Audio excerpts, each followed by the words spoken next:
Hey y'all, it's your girl. So I realized that in my videos that are not my podcast, I usually forget to introduce myself. So my name is Tara. Welcome to my channel. Today I want to talk about how we can manifest our own pain, or at least perpetuate our own pain in our lives. For those of you who are returning, I'm holding my mic today because it is a mic holding day. It is that energy. So let's get into it. What I really want to focus on today is the fact that we can all kind of have, well, we have choices, right? And these choices can affect our reality. Um, just like our thoughts do. And if we kind of walk around with them unchecked and unexamined, they can kind of lead us off of the path that is meant for us, or just off of a path of alignment, right? So I really want us to use this not to like, I'm not blaming you clearly, and you should not use this as a reason to blame yourself. But it's for gaining like a compassionate understanding of where your choices may have led you, and to try and empower yourself to see how your thoughts or your perspectives have maybe been perpetuating some painful cycles in your life. So, if that sounds like something you are interested in, please stick around. So, the first sign that I want to talk about, that you that may point to you contributing to your own suffering, is ignoring your intuition. So this looks like continuing to push through when things feel wrong or unaligned to you. This can be staying at a job that you're super burnt out in, and you know it does not really contribute to your happiness anymore. This could be being friends with people who you know don't really treat you the way you want to be treated, or it just doesn't feel like a friendship that really suits you anymore. This could be staying in a relationship that brings more heartache than happiness, right? How your interest, how your intuition usually shows up. At least for me, it can sometimes be a quiet voice.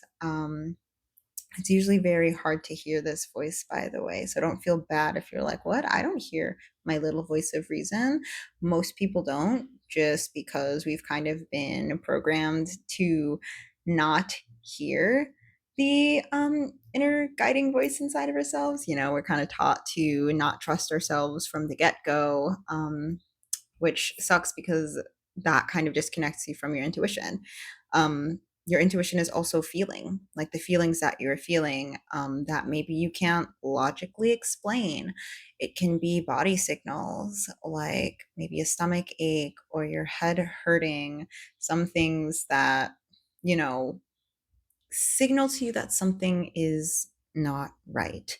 A lot of times we can brush these off thinking that, oh, you know, maybe I'm just like anxious or I'm stressed or something.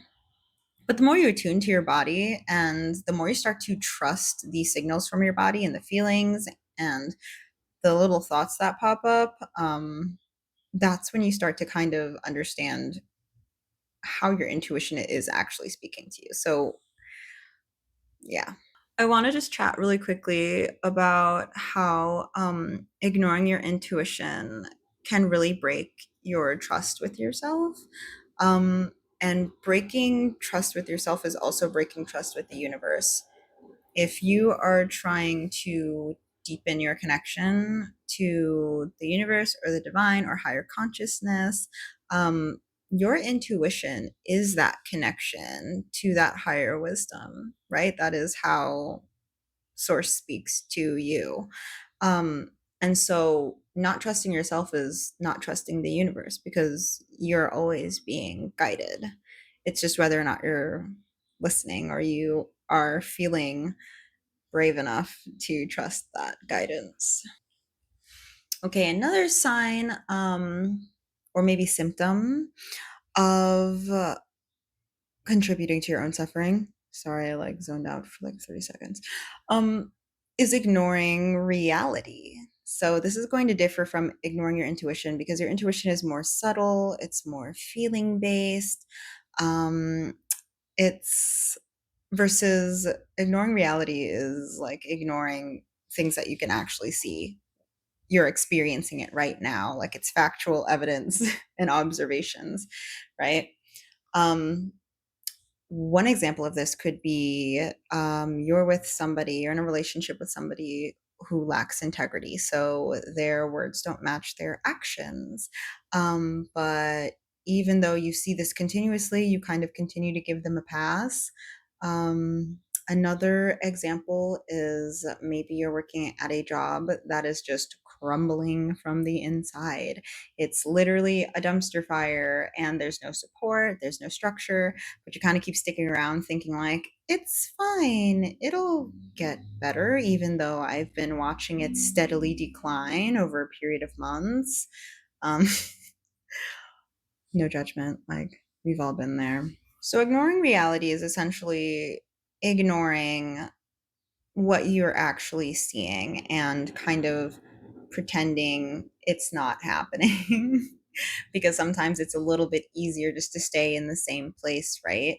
um and depending on the situation, this can be really hard because maybe you really are hoping that it'll change, and like I love that. I love the optimist in you. I'm also an optimist, but there's a point where you really need to look at the facts, because if you continue to try and like if you continue to try to gaslight yourself into believing that everything is fine, then you're honestly just allowing yourself to stay in situations that are causing you more like stress than need be, right?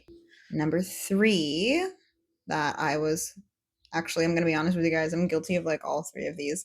Not really currently, but definitely in the past, which is why I'm talking to you about them now. Like, I've lived these things, so trust me, it sucks. But the third one is people pleasing. Hee. So essentially, that's just putting other people's needs and desires above your own. So essentially, you're kind of like putting more importance on other people's opinions or needs and putting yours like on the back burner. So, newsflash, you're kind of end up hurting yourself instead of hurting others, right? So, that fear of maybe disappointing people, it's only going to backfire, unfortunately. Yes, it happens. Um, so, in that way, you really have to give yourself a chance to choose you. Because honestly, if you're not choosing you, who are you expecting to choose you? Because a lot of times when we are putting ourselves on the back burner, it's like an invitation for other people to do the same to us. It's teaching them that, like, yeah, our needs can be ignored because so and so ignores their needs all the time, so they must not really need anything, right? um Kind of in the same vein as you teach people how to treat you, which is I had to also learn, very true. That's a story for another time though. um but people pleasing doesn't really help anyone, and what it does is it kind of forces you to ignore yourself and your inner yearnings and whatever your desires are, which is teaching you that you're not important, right? And you do not want to tell yourself that you are not important. We want to lift ourselves up. We don't want to put ourselves down anymore. We've done that enough, I'm sure. How do we deal with this? If we are noticing ourselves doing any of these three things, what should we do? Well, my advice would be to gently examine the signals of your body, your feelings, um, any emotions that are coming up, And I say gently observe uh, because there's got to be a balance in this, right? I've actually kind of done both extremes. The first one is not examining my feelings and then just kind of continually cycling through them over and over again and wondering why it's happening and why these things just tend to keep coming up over and over and over again. Well, I was ignoring it. That's what was happening. But then I also, when I discovered the power of examination, I kind of overdid it. And in a way, I sterilized my own feelings by trying to place too much logic on it and then in turn not really allowing myself to feel because I was too busy thinking through the whole process, um, which does not help. We are always talking about the importance of feeling our feelings. That is the like greatest way to heal and learn about yourself. So that's one piece of advice. Let me see if I can think of anything else. I guess when it comes to ignoring reality, something that could help is to actually keep track of what is happening. Because sometimes if you just kind of like take like a little mental note, you can forget like what has happened, or at least maybe you forget how many times something has happened. So actually keeping a record, and I always talk about keeping a journal. But keeping a record of the things that you observe objectively can kind of give you something to look back on if you're ever kind of considering if something is still for you or not. And in regards to people pleasing, oh, somebody had said something once. When you say yes, figure out what you are actually saying no to. It was something like that, but I think it was like put more gracefully, but whoops.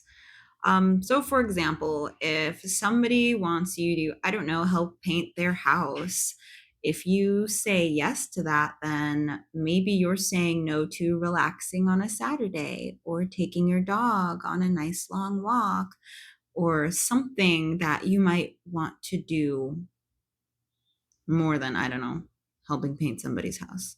Random example, I know.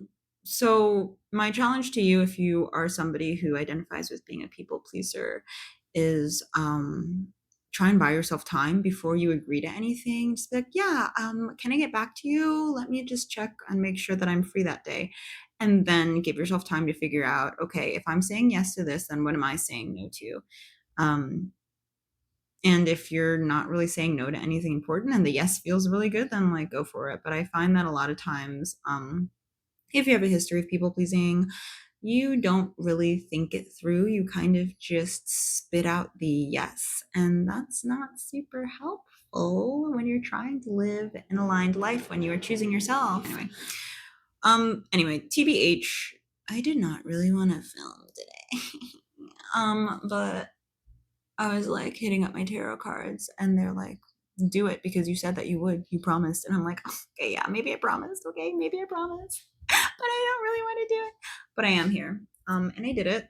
And we'll see if this even sees the light of day after I go through editing. Because I don't know, I'm feeling pretty critical today. And that's like so bleh. Like, ew, let's like not be critical of ourselves, right? So hopefully tomorrow's a better day and I go through the editing process and everything's fine and I can just post this and move on with my life. Move on to the next one because nobody likes to linger on things, right? Here I am lingering and just talking about nothing.